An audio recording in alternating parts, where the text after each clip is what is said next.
Well, the EPA and U.S. Army Corps of Engineers has proposed a new rule to expand federal regulatory authority over water in the United States. The new rule has farmers and other landowners very worried about the potential outcomes of this new rule. The Monitor's Mark Wildman reports on how the Georgia Farm Bureau is spearheading a campaign to protect its members. During the growing season, farmers are busy working their fields to produce the best quality of crops possible.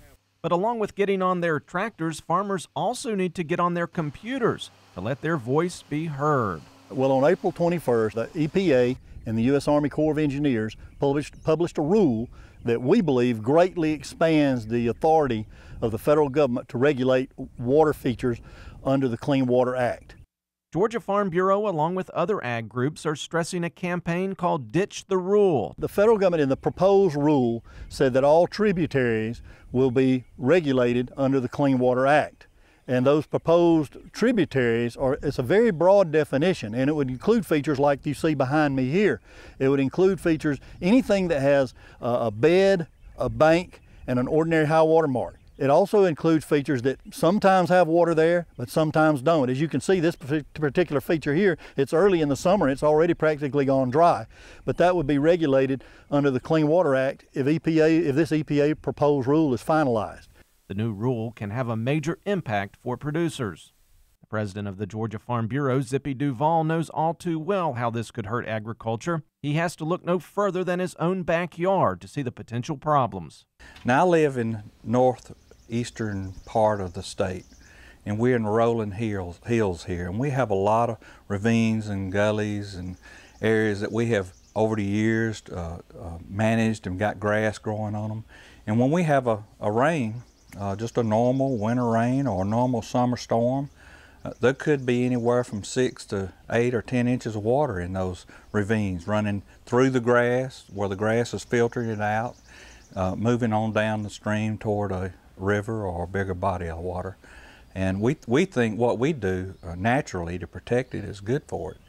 But for the government to be able to regulate that land underneath or around those areas could severely impact the way we could manage our farms, from the control of weeds to be able to help the grass there thrive and grow.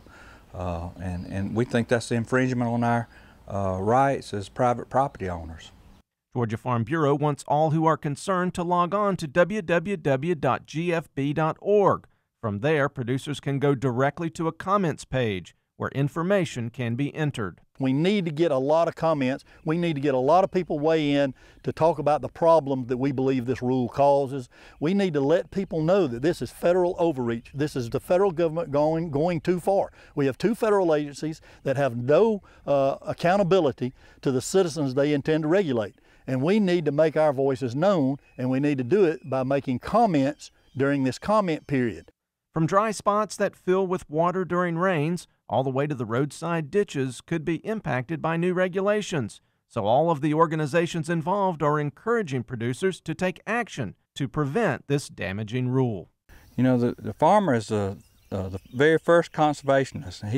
He wants to work to make his land better as he works it, and as he gets older, he wants to leave it to his family in even better shape than what he received it in. And for years and years and years, since my granddaddy come here in the Depression, he took gullies and turned them into grassy hillsides. And I've taken those hillsides and improved them over the years. And it's part of our responsibility to take care of the natural resources and to be that conservationist of this piece of land that's been entrusted to me during my lifetime. For the Georgia Farm Monitor, I'm Mark Wildman.